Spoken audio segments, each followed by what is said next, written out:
S, வீடு, schools, hotels, store room இங்கெல்லாம் partition wall கட்டணும்னாலும் இப்போ பில்டிங் ஓனர்ஸோட first choice Renocon Rapid Wall Panels.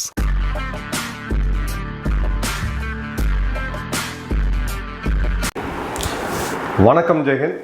இன்றைக்கி நம்ம சேனலில் துபாய் ஏர் ஷோவில் விபத்துக்கு உள்ளான இந்தியாவுடைய தேஜஸ் விமானம், அதோடைய விமானி இறந்ததை நம்ம பார்த்தோம். நம்மளுடைய விமானப்படை அதிகாரி, அவருடைய துணைவியாரும் ஒரு விமானப்படை அதிகாரி. இந்த இறுதி சடங்கில் அந்த ஒரு கணவனை தொலைத்த ஒரு பெண் எந்த அளவுக்கு உள்ள அந்த சோகம் இருக்கும், எந்த அளவுக்கு அந்த ஆதங்கம் இருக்கும், கதறி அழ வேண்டிய நேரத்தில் துளி கூட அசையாமல் நின்னதுக்கான ஒரே காரணம் அவங்க போட்டுட்டு இருந்த அந்த யூனிஃபார்ம். அந்த யூனிஃபார்மில் இருக்கும்போது அழக்கூடாது அப்படின்றத அந்த கண்ணுக்குள்ளே அத்தனாயிரம் சோகங்களை தேக்கி வச்சுக்கிட்டு ஒரு இரும்பு பெண்ணாக நின்னதை நம்ம பார்த்தோம். நம்மளால் எத்தனை பேர் அது மாதிரி பண்ண முடியும் அப்படின்னு கேட்டிங்கன்னா இதுதான் எப்பயுமே நான் சொல்லுவேன், சோல்ஜரிங். இந்த தர்மத்துக்குன்னே உண்டான ஒரு வெகு சில பேரால் தான் வந்து இதை செய்ய முடியும். அந்த நினைவோடு இப்போ நம்ம ஒரு டீட்டெயில்டு இன்வெஸ்டிகேஷன் ரிப்போர்ட், இதுக்குண்டான துறை ரீதியான எக்ஸ்பர்ட்ஸ், வல்லுநர்கள். இப்போது யூடியூப் சேனல்ஸை ஓப்பன் பண்ணோம் அப்படின்னா சமையல் கலையில் ஆரம்பித்து அரசியல் பேசுகிறவங்க எல்லாருமே இன்றைக்கி தேஜஸ் விமானத்தை பற்றி பேசினாங்க. விமானியோடைய கோளாறு, விமானம் சரியாக பரிசோதிக்கப்படல, விமானத்தோடைய தரம் சரியில்லை அப்படின்னு போன்ற பல விமர்சனங்கள் நாம் ஏற்கனவே சொல்லியிருந்தோம். இதற்கான எக்ஸ்பர்ட்ஸ் பேசணும், ஃபஸ்ட் ஹேண்ட் அனாலிசிஸ் நம்ம கொடுத்துருந்தோம். இப்போது நம்மளுடைய அன்பர், நம்மளுடைய சேனலுடைய சப்ஸ்கிரைபர், நம்மளுடைய அன்பர் கேப்டன் விக்னேஷ் அவர்கள், ஈரோடு சேர்ந்தவர். அவர் வந்து நம்மளுடைய துபாயில் யூஏயில் 15 வருடமாக ஃப்ளைட் இன்ஸ்ட்ரக்டராக இருக்கார். இந்த துறையில் ஒரு ஆழ்ந்த அனுபவம் பெற்ற ஒரு விமானி. இப்போது இந்த ஏர் ஷோவில் அவர் நேரடி ஐ விட்னஸாக அங்கே இருந்திருக்கிறாரு.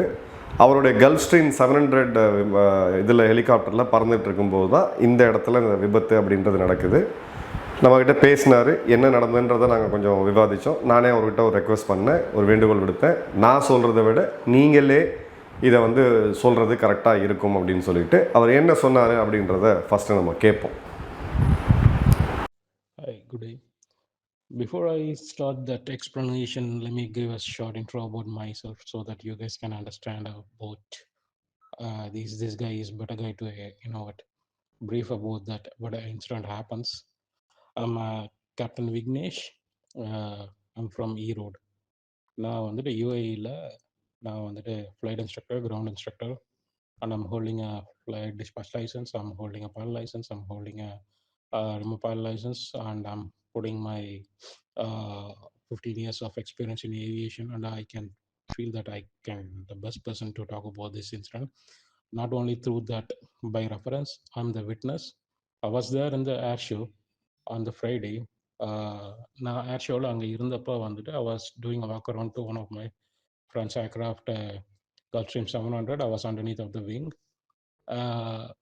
அவர் நம்ம தேஜஸோட ஏர்க்ராஃப்ட்ஸ் எல்லாம் ஃப்ளைங் பண்ணாங்க. ஆக்சுவலாக ஃபர்ஸ்ட் வந்து சூரியகிரண், தென் வந்துட்டு F35, தென் வந்துட்டு our Tejas slot was 8 minutes. So we were வாட்சிங் this air show like from the beginning of the movement. So our pilots was performing good. Everything is so good. He was performing all the maneuvers so good. He did like a wonderful job. So until like a 90-degree bank on the aircraft, on the 90-degree bank ஆகிற வரைக்கும் everything goes good. Pitch அப் பண்ணி லிஃப்டை maintain பண்ணி ஆட்டிடியூடை maintain பண்ணுறதுக்காக pitch அப் பண்ணி 90-degree bank பண்ணி தென் he goes to the inverted. So அந்த moment வரைக்கும் everything was fine. From that movement, that's what the tragedy happens. So he went and hit the ground. But that from transition movement, I need to give you guys like what exactly happens, because I'm the witness. I literally saw that what exactly happened. So aircraft வந்துட்டு 90-degree bankல இருந்துட்டு he was turning the inverted. So from the inverted ஆனதுக்கப்புறம் வந்துட்டு இந்த இடத்துல தான் வந்துட்டு one thing which plays important, negative Gன்னு சொல்லுவோம். So first let me tell what is G. Gனா வந்துட்டு நீங்கள் for example I'll give you better explanation, easy understanding. நீங்கள் வந்துட்டு சீட்டில் உட்காந்துருக்கீங்க. So your butt is up in the air when the seat is in the movement. நீங்கள் roller கோஸ்டரில் போடுறீங்க, அப்போ சடனாக உங்கள் பட் வந்துட்டு சீட்லேருந்து லிஃப்ட் ஆகுதுன்னா அது வந்துட்டு ஜி. ஸோ வந்துட்டு அந்த ஜி வந்துட்டு பாசிட்டிவ் ஜின்னு சொல்லுவோம், நெகட்டிவ் ஜின்னு சொல்லுவோம். இந்த பாசிட்டிவ் ஜி நெகட்டிவ் ஜியில் வந்துட்டு ரெண்டு இருக்குது. பாசிட்டிவ் ஜினா when aircraft is suddenly pitching up, I'm saying up, when it's suddenly pitching up, like in a words, suddenly moving towards high, இங்கே வந்துட்டு உங்களோட பேர்டு வந்துட்டு சீட்டை இறுக்கி வச்சுக்கும், அது வந்து பாசிட்டிவ் ஜின்னு சொல்லுவாங்க. ஸோ அந்த மாதிரி பாசிட்டிவ் ஜி அப்போ என்னன்னா blood flow வந்துட்டு towards everything towards goes to the leg, நம்ம ஹெட்டுக்கு போகாமல் கீழே வந்துட்டு பாதத்தை நோக்கி போக ட்ரை பண்ணும். ஸோ அந்த டைமில் என்ன ஆகும்னா ஸ்டாக்னன்ட் ஹைபாக்சியா. ஸோ அது வந்துட்டு நம்ம பிரெயினுக்கு வந்துட்டு ஆக்சிஜன் வந்துட்டு தேவை. ஸோ நம்ம பிளட்டை வந்துட்டு வெசல் தான் வந்துட்டு ஆக்சிஜனை பிரெயினுக்கு கொண்டு போகுது. ஸோ அந்த பிரெயினுக்கு கொண்டு போகிற ஆக்சிஜன் மொத்த பிளட் ஃப்ளோவும் வந்துட்டு நம்ம கீழே வந்துட்டு இடுப்புக்கு கீழே வந்துட்டு வர்றப்ப ஹைபாக்சியா மாறும். இது வந்துட்டு இந்த இன்சிடென்ட்லாம் நடக்கலை. இந்த aircraft is upside down. So pilot வந்து நெகட்டிவ் ஜி என்கவுண்டர் பண்ணியிருக்காரு. So all the blood flows it's goes towards the head. So வந்துட்டு எல்லா பிளட் ஃப்ளோவும் வந்துட்டு ஒரே இடத்துக்கு பாயிண்ட் பண்ணுச்சுன்னா என்ன ஆகும்னா it's squeeze the head, right? So ஹெட்டில் வந்துட்டு இந்த ரெட்டினா செல்ஸ் எல்லாம் வந்து இருக்கும், கண்ணில் ரெட்டினா செல்ஸ்லாம் இருக்கும். சடனாக it's gives the red out moment. Suddenly you can feel your eyes that suddenly some red goes out. So இந்த மூமெண்ட்ல இருந்துட்டு ரெக்கவர் ஆகிறதுக்கு at least you need to take a 2 to 3 seconds. As a well-trained fighter pilots, they will get it like done in the 1-2 seconds. And aviation la over seconds count. So when the pilot did the upside down maneuvers, he got that negative G movement. So you might ask the questions like எல்லா aircraft வந்து negative ஜியில் வந்துட்டு இன்வெர்டடாக fly பண்ணாங்கன்னு சொல்லலாம். அது வந்துட்டு fly பண்ணாங்க, it's correct. They travelled almost like 1 kilometer or like 1 nautical mile upside டவுனில் ஃப்ளை பண்ணிருந்தாங்க. ஸோ இந்த இடத்துல தான் வந்துட்டு நீங்கள் வந்துட்டு வெஸ்டிபுலர் சென்சேஷன் ஒன்று சொல்லுவாங்க ஏவியேஷனில். மெடிக்கல் டாக்டர்ஸ் கேட்டு பாருங்க. வெஸ்டிபுலர் சென்சேஷன்னா நம்ம காதுக்குள்ளே இருக்கிற முடி வந்துட்டு ரொம்ப ரொம்ப இம்பார்ட்டன்ட் ஒரு மனுஷனுக்கு. ஸோ நம்ம காதில் இருக்கிற முடி வந்துட்டு அதில் வந்துட்டு ஏன்னா செமிசர்குலர் கேனால் சொல்லுவாங்க. நம்ம காதில் இருக்க ஒரு முடி தான் வந்துட்டு அந்த முடியோட டைரக்ஷனை வச்சு தான் பிரெயினுக்கு சென்சேஷன் போகுது. நீங்கள் நின்றுக்கிட்டு இருக்கீங்கன்னா நின்றுக்கிட்டு இருக்கீங்கிறது வந்து உங்களுக்கு மைண்டுக்கு எப்படி தெரியுதுன்னா காதில் இருக்கிற முடி அதுதான் அந்த வெஸ்டிபுலர் சென்சேஷனை வந்துட்டு பிரெயினுக்கு இன்ஃபர்மேஷன் பாஸ் பண்ணுது. ஸோ நீங்கள் வந்துட்டு அப்சைட் டவுனாக ஒரு 1 nautical mile ஃப்ளை பண்ணும்போது உங்கள் பிரெயினுக்கு ஆட்டோமேட்டிக்காக இன்ஃபர்மேஷன் போயிரு ஒரு அப்சைட் டவுன். ஸோ நீங்கள் அதை அடாப்ட் ஆயிடுவீங்க. ஆனால் இந்த ஃப்ராக்ஷன் ஆஃப் செகண்டில் அது ஏர்கிராஃப்டை டேர்ன் ஆகி அந்த பிரெயினுக்கு அடாப்ட் ஆகிற டைம்னு ஒன்று இருக்குல்ல, தட் வாஸ் லேக்கிங். ஸோ அந்த டைம் எடுக்குள்ள ஸோ பைலட் வந்துட்டு அப்ரப்டாக கண்ட்ரோலை விட்டுருக்கலாம். So I don't know what exactly, only God knows and exactly the captain knows of this aircraft. And aircraft upside டவுன்லேருந்து ரெக்கவரி எடுக்கிறதுக்குள்ள சம்திங் கண்ட்ரோல் மிஸ் ஆயிருக்கலாம். Whatever it is only he knows. Even though அந்த சுச்சுவேஷன்லேருந்து recover ஆகி he was stabilized the aircraft. ஏர்கிராஃப்டை wings level பண்ணாரு. விங்ஸை level பண்ணிட்டு he was what added that thrust. நான் ஏர்கிராஃப்டை பார்த்துக்கிட்டே இருக்கேன். when you added the thrust, இன்ஜினோட எக்ஸாஸ்ட்ல you can literally changing the color. engine goes to the door, what red hot, what அந்த engine colour change ஆகிறது I was seeing that one. ஆரஞ்சுலேருந்து ரெட்டுக்கு போச்சு. So he added the thrust. So engine வந்துட்டு working fine. So வந்து நீங்கள் சொல்லலாம் aircraft வந்து mall ஃபங்க்ஷனிங்காக இருக்கலாம், ஏதாவது கண்ட்ரோல் சர்ஃபீஸஸ் ஒர்க் ஆகாமல் போயிருக்கலாம்னு சொல்லலாம். பட் கண்ட்ரோல் சர்ஃபீஸ் ஒர்க் ஆகாமல் போச்சுன்னா pilot would have not stabilized the aircraft, makes the wing level and he came down and aired the thrust. இந்த ஒரு மூமெண்ட்டில் அவ்வளோ லோட் ஃபேக்டரில் ஏர்கிராஃப்டை விங்ஸ் லெவல் பண்ணி வந்துட்டு நோஸ் அப் ஆட்டிடியூட்டில் தான் கீழே விழுந்துச்சு. நான் பண்ணலாம் பார்த்தேன். ஸோ நோஸ் அப் ஆட்டிடியூட்டில் தான் ஏர்கிராஃப்ட் விழுந்துச்சு. ஸோ அந்த டைமில் வந்துட்டு இன்ஜின் எக்ஸாஸ்டோட டெம்பரேச்சர் வந்துட்டு it was going on the rate. He had a thrust. He have the aircraft stable and he had made that wings level. Everything was fine. நீங்கள் கேட்கலாம் why he didn't eject. அவர் இடத்துல நான் இருந்திருந்தாலும் when the aircraft was wings level, when the stable and he just added a thrust, is matter of trying that aircraft. We wanted to get that recovery done. So வந்துட்டு நானாக இருந்தாலுமே அதை தான் பண்ணியிருப்பேன். எனக்கு எஜெக்ட் பண்ண தோணாது even though I can able to eject. So நீங்கள் சொல்லலாம் எஜெக்ஷன் சிஸ்டம் ஒர்க் ஆகலன்ட்டு. no way it will not work. Like it was tested million times. So ejection system வந்து கம்பல்சரி ஒர்க் ஆகிருக்கு சான்சஸ் இருக்கு. இந்த பைலட் கடைசி வரைக்கும் ஏர்கிராஃப்டை சேவ் பண்ண முயற்சி பண்ணியிருக்காரு. ஏர்கிராஃப்ட் விங்ஸ் லேபிளாக இருக்கு. He was approaching normal. He was trying everything until last second, fraction of second. So pilot வந்துட்டு டிட் த வண்டர்ஃபுல் ஜாப். வந்துட்டு நீங்கள் சொல்லலாம் பைலட் பிளேம் பண்ணலாம். Stupid people can blame the pilot. I don't give shit about those people. So aircraft வந்துட்டு working ஆர்டர்ல இருந்திருக்கு. Good aircraft, good condition, good shape. Pilot also followed all his procedures. Human ஃபேக்டர்ஸை நீங்கள் consider பண்ணணும். Human ஃபேக்டர்ஸை நீங்கள் காக்பிட்லேருந்து எடுத்தீங்கன்னா there is no humanity. It's just a piece of metal just dropping from the sky. நீங்கள் ஹியூமன் ஃபேக்டரை consider பண்ணியே ஆகணும். So most of the people like 2 days before also நீங்கள் வந்துட்டு வீடியோ பார்த்துருப்பீங்க, இந்த ஏர்கிராஃப்டில் வந்துட்டு ஆயில் லீக்கேஜ் ஆகுதுன்ட்டு. So guys, like you guys has to understand like what is evaporation, what is condensation. நீங்கள் வந்துட்டு ஒரு இங்கே யூஐயில் இருக்கிற டெம்பரேச்சர் உங்களுக்கு தெரியும். ஸோ இந்த டெம்பரேச்சருக்கு எல்லாமே வந்து எவாபரேட் ஆகும், கண்டென்ஸ் ஆகும். அண்ட் கண்டென்ஸ் ஆகும்போது வந்துட்டு யூஸ்வலாகவே நார்மலாக உங்கள் இந்தியாவில் நீங்கள் வந்துட்டு உங்கள் ஏதோ ஒரு ஃப்ளைட் ஸ்கூலுக்கு போங்க, அங்கே உள்ள ஏர்கிராஃப்ட் எடுத்து பாருங்கள். கண்டென்சேஷன் ஆச்சுன்னா டக்ட் வழியாக வெளில வரும். ஸோ அது ஆயிலாக இருந்தாலும் சரி, ஃபியூலாக இருந்தாலும் சரி, it's when it's get evaporated, like it's get condensed, and with condensed it's overflow, it comes down, right? எல்லா ஏர்கிராஃப்ட்டுக்கு இது நடக்க தான் செய்யும். So it is normal. நீங்கள் வந்துட்டு ஆயில் லீக்கேஜ் ஆச்சு, ஆயில் அதாச்சு இதாச்சுன்னு சொல்கிறதெல்லாம் which I will not accept that one. Nobody could not accept that one. So I feel bad. I feel like so upset on this media, stupid media peoples. They're bringing the people who's worked in the airport security agent. They worked in the operations, something like that. They're working in the maintenance. They supported something, and they're bringing those stupid people and ask them to give an explanation about this video. ஒரு ஏர்போர்ட்ல ஒருத்தன் வந்து ஒரு 10 வருஷம் வேலை செஞ்சிருக்காங்கிறதுக்காக அவனை கூப்பிட்டு interview எடுக்கிறது, this is a stupid nonsense thing. நீங்க ஒரு ஏர்கிராஃப்ட் ஏர் இந்தியா இப்ப கிராஷ் ஆச்சு, அந்த ஏர் இந்தியா கிராஷை பத்தி பேசுறதுக்கு பெஸ்ட் பர்சன் அதோட சேம் ஃபிளீட் 787 ட்ரீம் லைனரோட சேம் ஃபிளீட் கேப்டன் ஆர் அதோட B1 B2 இன்ஜினியர், அதோட certified engineers or the sim instructor, 787ஓட சிமுலேட்டர் இன்ஸ்ட்ரக்டர், எக்ஸாமினர். இவங்க 4 பேர்த்த தவிர வேற யாருக்கும் பேசுறதுக்கு ரைஸும் கிடையாது, அறுதுகதையும் கிடையாது, குவாலிஃபிகேஷனும் கிடையாது. ஏவியேஷனை பற்றி ஏபிசிடி கூட தெரியாதவன் எல்லாம் இப்போ வந்துட்டு ஏவியேஷன் எக்ஸ்பர்ட் மாதிரி பேசுறது ரொம்ப அப்செட்டாக இருக்குது.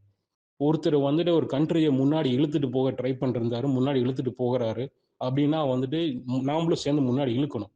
முன்னாடி இழுக்கலைனால பரவாயில்ல, பின்னாடி இழுக்காதீங்க தயவு செய்து. ஸோ உங்களுக்கு தெரிஞ்ச ஒருத்தன் வந்து ஏவியேஷன் இருந்தானா அவனை கூப்பிட்டு வந்துட்டு இன்டர்வியூ எடுக்கிறதுக்கு பதிலாக well qualified, well knowledge person அந்த பர்டிகுலர் ஏர்கிராஃப்டில் இருக்கிறவனை மட்டும் இன்டர்வியூ எடுங்க. Don't take a stupid people ask interviews. Also வந்துட்டு நான் சம் ஆஃப் த வீடியோஸ் பார்த்தேன். ஏர்ஃபோர்ஸில் ரிட்டையர்ட் ஆன he's not a pilot, air force retired worker employee, அவங்கள கூப்பிட்டு இன்டர்வியூ எடுக்கிறீங்க. நான் இன்னைக்குமே சொல்றது என்னன்னா, நேற்று இருந்த எக்யூப்மெண்ட்ஸ் ஏவியானிக்ஸ் இன்னைக்கு ஏவியேஷனாக கிடையாது. இன்னைக்கு இருக்கிற எக்யூப்மெண்ட் ஏவியானிக்ஸ் நாளைக்கு கிடையாது. Aviation is upgrading every moment, every second. So வந்துட்டு ரிட்டையர் ஆன பைலட்டை கூப்பிட்டு இன்டர்வியூ எடுக்கிறது, ரிட்டையர் ஆன வந்துட்டு ஒரு டெக்னீஷியனை கூப்பிட்டு இன்டர்வியூ எடுக்கிறது, which is not gonna work. They can explain aerodynamics better, but they do not explain you the technology better. So இன்னைக்கு வந்துட்டு நீங்கள் ஒரு அட்லாண்டிக் ஓஷனுக்கு ஏர்கிராஃப்ட் எடுத்துகிட்டு போய் கிராஸ் பண்ணணும்னா it's require NAT, HLA, CPDLC, R1, HF avionics எல்லாம் required. அவங்க fly பண்ண போகிற காலத்தில் அதெல்லாம் தேவை கிடையாது. இன்னைக்கு எக்யூப்மெண்ட் மேண்டட்டரி. இன்னைக்கு யூஏயில் நீங்கள் ஃப்ளை பண்ணணும்னா R1 எக்யூப்மெண்ட் வேணும் compulsory. So what is R0, what is RNP, அது என்னன்னே தெரியாத ஆளுங்க அவங்களை கூட்டு வந்து நீங்கள் எக்ஸ்பிளனேஷன் பண்ணுறது which is stupid. So please guys, pay attention.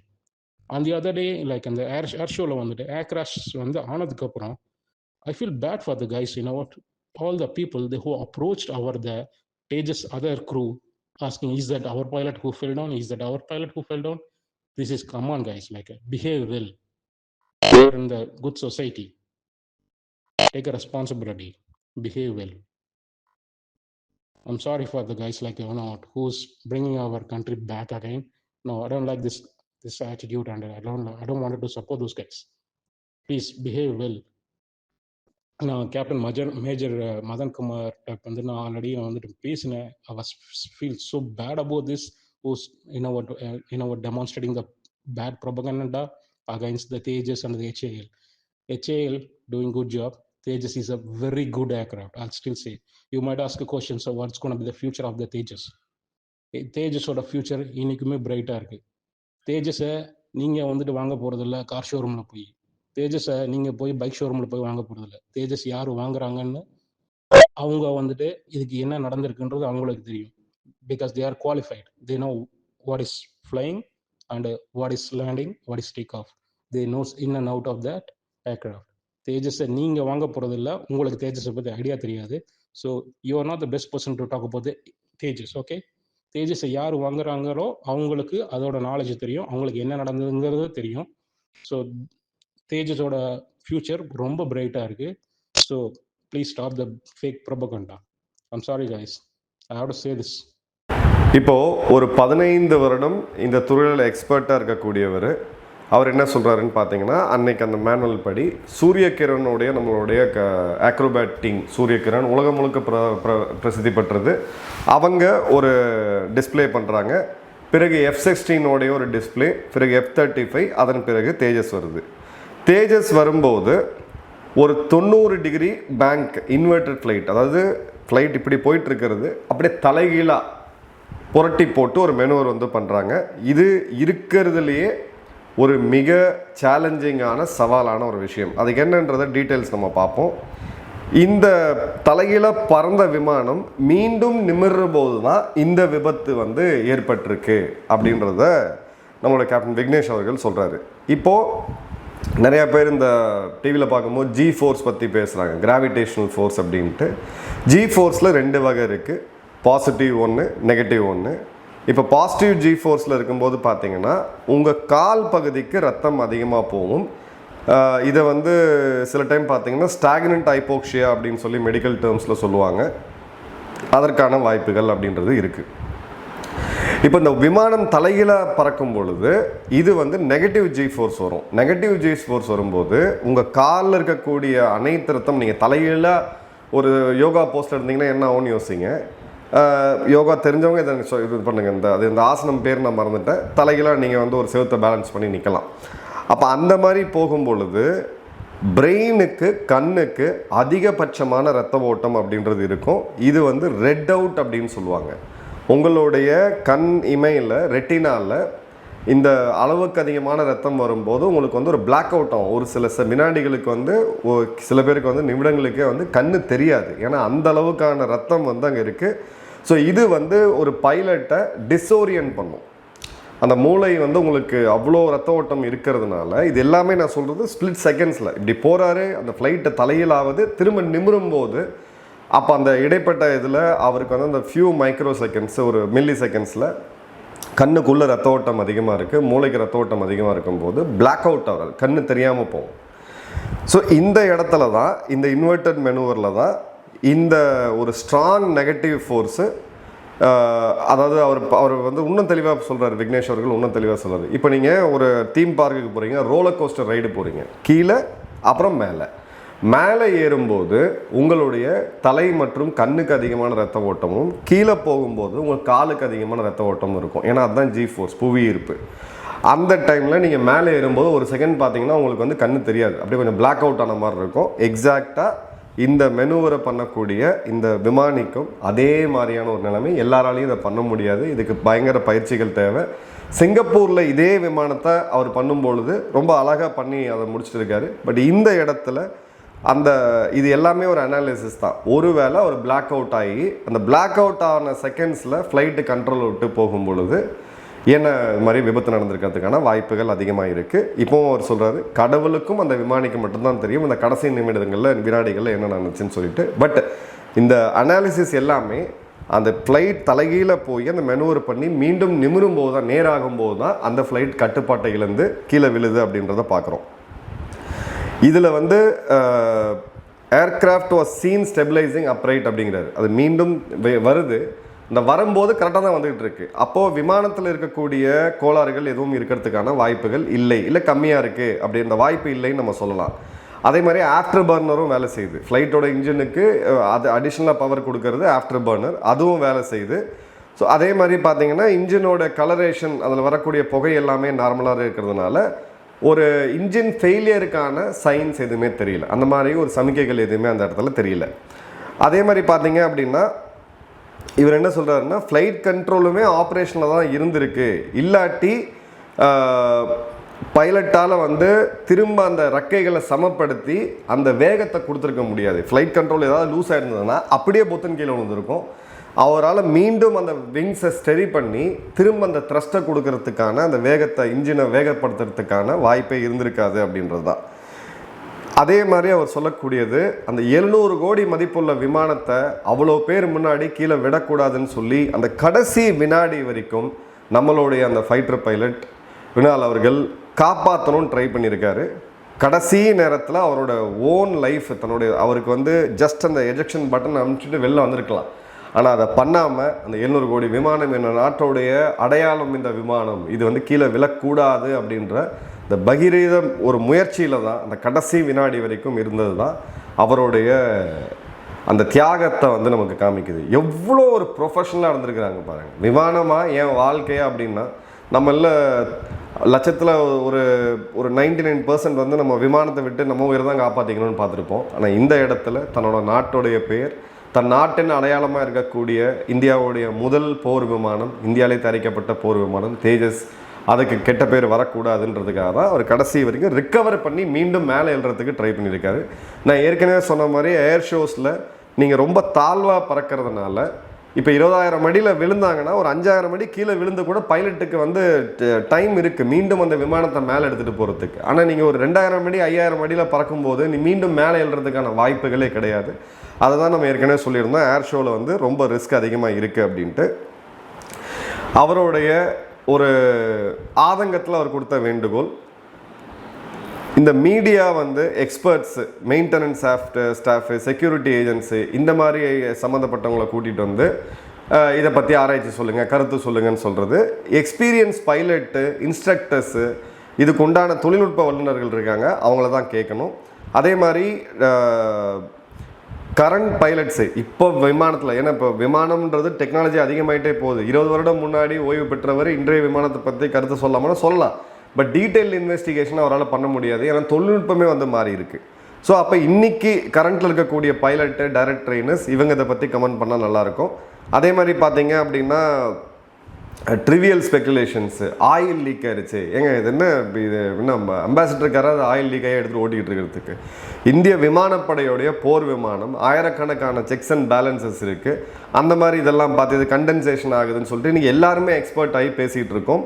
இது மிகப்பெரிய லெவலில் இந்தியாவை பாதிக்குது, இந்தியாவுடைய தன்மானத்தை பாதிக்கும், இந்தியாவுடைய சுயசார்பு அப்படின்ற அந்த கொள்கையை பாதிக்கும். இனி வரக்கூடிய பல இளைஞர்களுக்கு, பெண்களுக்கு இது வந்து மனதளவில் ஐயோ இப்படி தப்பு பண்ணால் நம்ம வந்து அசிங்கப்பட்டுருமேன்ற அந்த சோர்வை வந்து உள்ளே கொண்டு வந்துடும், அந்த பயத்தை உள்ளே கொண்டு வந்துடும். அதை வந்து நம்ம வந்து உடைக்கணும். எல்லாருக்கும் அவர் வைக்கக்கூடிய ஒரு எமோஷ்னல் அப்பீல், தயவு செய்து பப்ளிக்கில், மீடியாவில் தேஜஸ் ப்ரோக்ராம் வந்து இந்த ஒரு விமானத்தால் வீழ்த்தப்பட்டுச்சுன்னு சொல்லி அரசியல் காரணங்களுக்காகவோ, தனி மனித வெறுப்பு காரணங்களுக்காகவோ, இல்லை நீங்கள் பேசுகிறது தான் கரெக்டாக அப்படின்னு சொல்லி இந்த என்கேஜ்மெண்ட்டுக்காக சில பேர் பண்ணுவாங்க. இப்படி பதிவு போட்டால் நிறைய பேர் லைக் பண்ணுவாங்க நெகட்டிவ்ன்ட்டு, அது மாதிரி பண்ண வேணாம் அப்படின்றது தான். தேஜஸ் பயங்கர தொழில்நுட்பத்தில் ஸ்ட்ராங்கான விமானம், மிகப்பெரிய ஒரு எதிர்காலம் அப்படின்றது இருக்குது. இந்த ஃபேக் ப்ராபகண்டாக்கு உள்ளே போகாதீங்க அப்படின்னு அவர் சொல்கிறாரு. இப்போ அதே மாதிரி பார்த்தீங்கன்னா அவர் சொல்லக்கூடியது என்விரான்மெண்டல் ஃபேக்டர்ஸு. அன்றைக்கி டீஹைட்ரேஷன் இருந்திருக்கலாம், டெம்பரேச்சர் அதிகமாக இருக்கலாம்.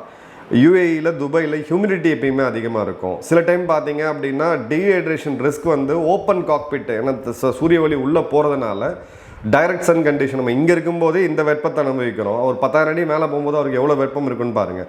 ஸோ அந்த வகையில் பார்த்தீங்கன்னா இந்த மாதிரியான ஒரு வாய்ப்புகள் அதிகமாக இருக்குது. இதெல்லாம் 1 in a million chance. But நம்ம துரதிருஷ்டம் அந்த மாதிரி நடந்துச்சு.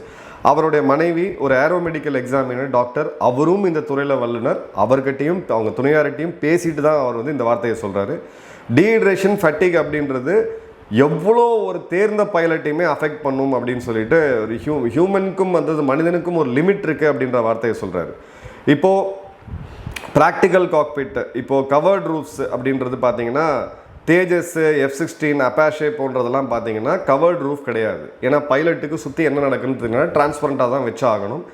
அப்போது இது வந்து ஒரு ரக்கட் பெர்ஃபார்மன்ஸ். இது வந்து நம்ம காரில் இருக்கக்கூடிய சன்ரூஃப் கிடையாது, உள்ளே ஏசி ஆன் பண்ணிவிட்டு நல்லா கூலாக உட்காந்துட்டு இருக்கலான்ட்டு. அந்த அளவுக்கான வெப்பத்தையும் அந்த பைலட் வந்து எடுத்து ஆகணும். அடுத்தது பார்த்தீங்க அப்படின்னா, ஒரு பைலட் விமானத்தை எடுத்துகிட்டு திரும்ப போகிற வரைக்கும் வேர்வை, ஹீட்டு, எனர்ஜி லாஸு, ஃபெட்டிகு, டயர்ட்னஸ்ஸு, ஒரு 700 கோடி மதிப்புள்ள ஒரு விமானத்தை நம்ம ஹேண்டில் பண்ணிகிட்டு இருக்கோம் அப்படின்ற அந்த பொறுப்பு, ஸ்ப்ளிட் செகண்ட்ஸில் அவங்க எடுக்கக்கூடியது நிறையா. அவர் டேக் ஆஃப் பண்ணி ஒரு காம்பேட் மிஷன் போயிட்டு வந்து திரும்ப வரும்போது பார்த்தீங்கன்னா உடல் எடை வந்து கம்மியாக இருக்கும். ஸோ விமானின்றதை ஜஸ்ட்டு நீங்கள் கார் டிரைவர், ட்ரெயின் டிரைவர் மாதிரி நினச்சிக்காதீங்க. அதுவும் போர் விமானி அப்படின்றது ரொம்பவும் ஒரு கடுமையான ஒரு இது. ஏன்னா அந்தளவுக்கு அவங்க ஃபிசிக்கல் ஒர்க் அவுட்லாம் பண்ணி ஸ்ட்ரென்தனிங்லாம் பண்ணி வச்சுருப்பாங்க.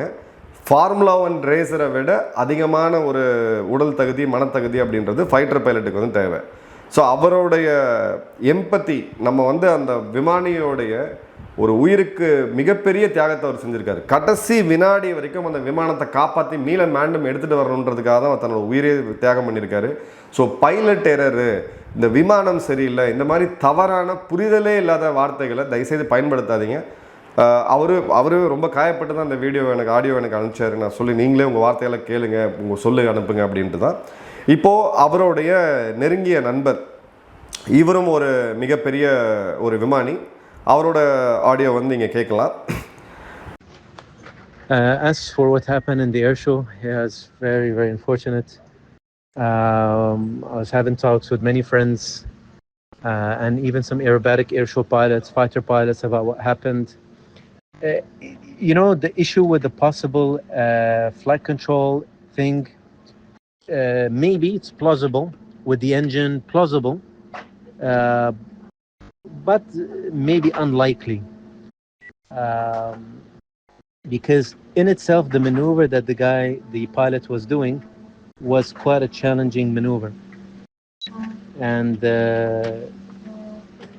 there is one of two possibilities which are more likely that have occurred, because he was doing a negative G maneuver, and it's possible during the recovery from like -3 to maybe +2 and 3, if it was rapid, it might cause not a full loss of consciousness but a partial, because you saw when he was exiting that negative G and he went inverted, the nose dropped as if no one was at the control, but then he rolled upright, and then there was a slight movement to raise the nose, but it was not like someone fighting for his life.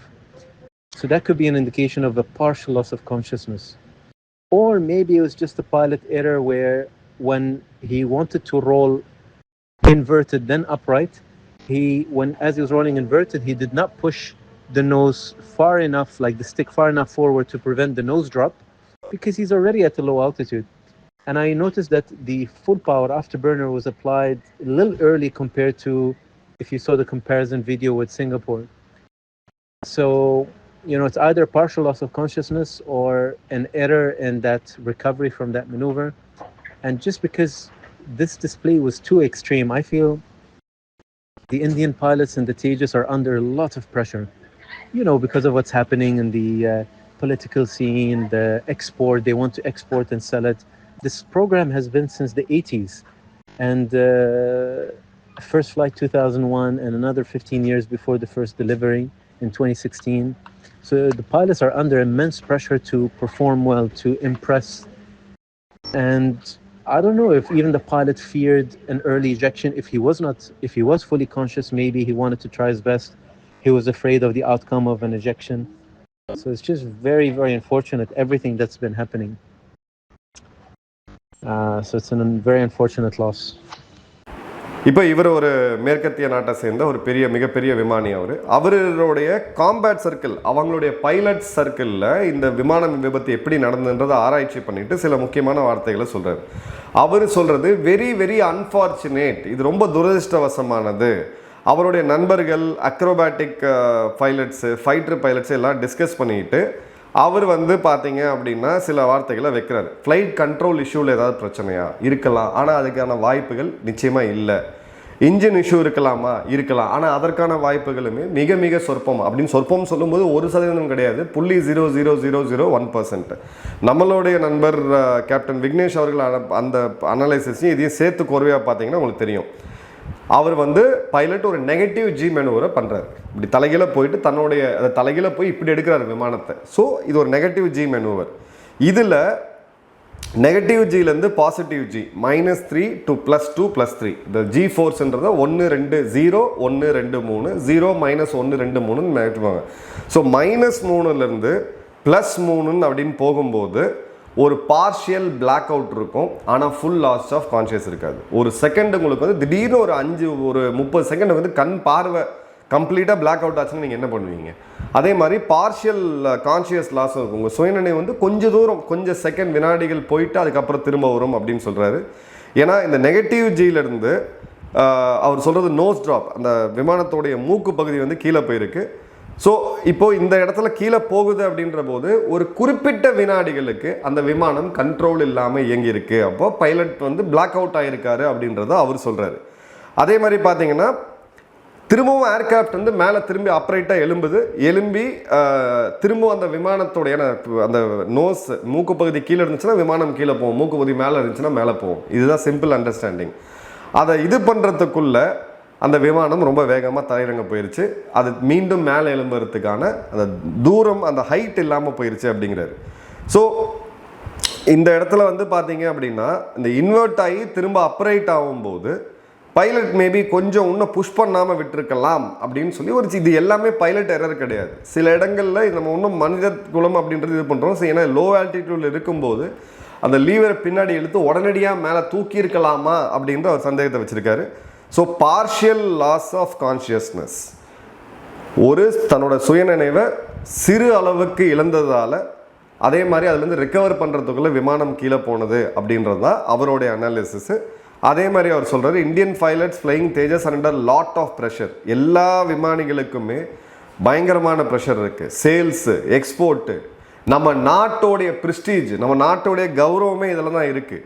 Long program delay 1980 ஆரம்பித்து இப்போவே ஏற்கனவே 45 வருஷம் ஆச்சு. என்ன பண்ணிகிட்டு இருக்கீங்கன்னு என்னோட வயதுக்கு நான் பறக்கும்போது பிறந்தது. இப்போ தயாரிக்கப்பட்ட உருவாக்கப்பட்ட இந்த பிளான் இப்போ வந்து நடைமுறைக்கு இந்த விமானத்தை நம்ம வந்து பார்க்குறோம்.